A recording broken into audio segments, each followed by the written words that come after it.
how's everybody doing today? Everybody good? I'm gonna be honest.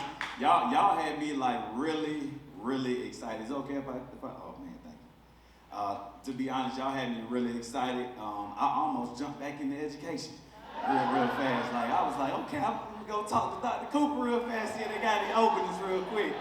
But I really was like, y'all are excited about what you do, and I absolutely love it. I absolutely love it. So I do want to thank Dr. Allens, Dr. Cooper, and also, man, Mr. Lewis, man, for really introducing me to this cluster and really allowing this to really happen. He was kind of the kickstarter, man, so I really appreciate you, Mr. Lewis, and really thank you all for being here today. Again, my name is Coach Lawrence.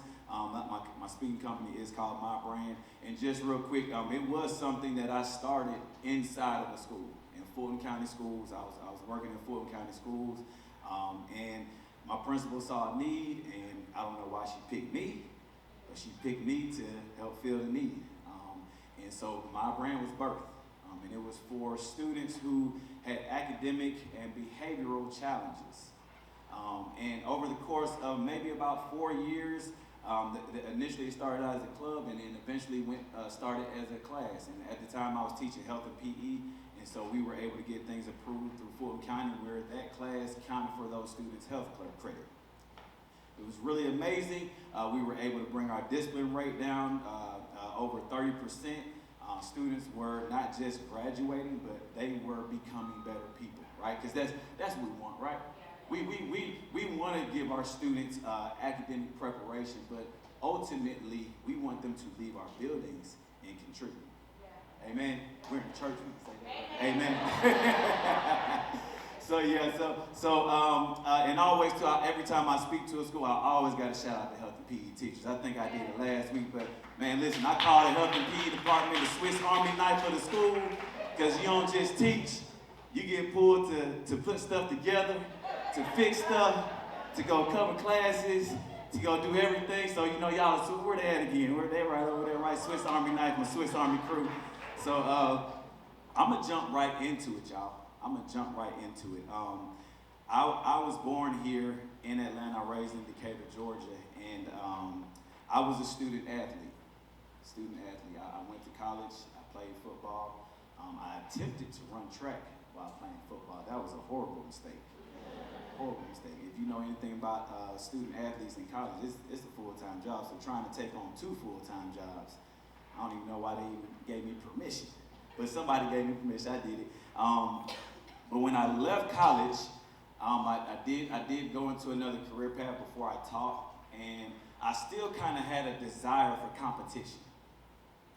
I still had that desire to compete.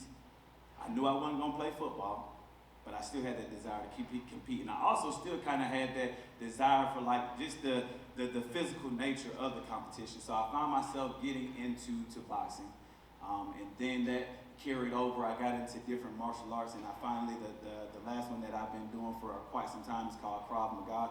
You get a chance to check it out. It's a really amazing martial arts. It's Israeli in style.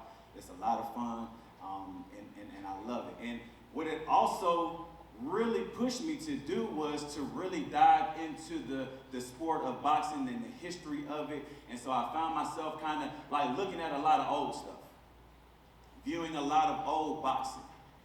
And I stumbled upon one day a fight that took place in 1964. It was a fight that took place in 1964. Who was alive at that time?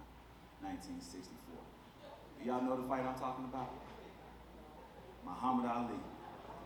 It was a fight with Muhammad Ali and Sonny Liston. It was the first one.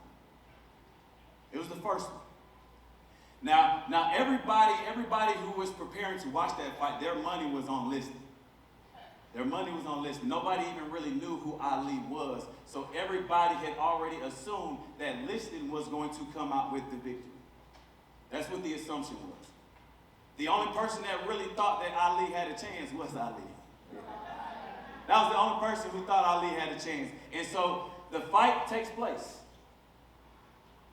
The first 3 rounds, y'all, Ali is dominating the fight. He's dominating the fight. And not only is everybody surprised, but listening is surprised. Listening is surprised. And so, going into the fourth round, after the third round, he goes to his corner and he gets an injection into his gloves. He gets a solution into his gloves. And so he goes into that fourth round and makes contact with Ali in his eyes. And if you get a chance to go and watch that fight, they have it on YouTube. You get a chance to watch that fight. After the fourth round, Ali is sitting in his corner and he's rubbing his eyes. He can't see, he's blinded. He cannot see. And he's rubbing his eyes, trying to get his eyes right, and his ringside trainer's like, what's going on? What's wrong? What's going on? And he's like, he's so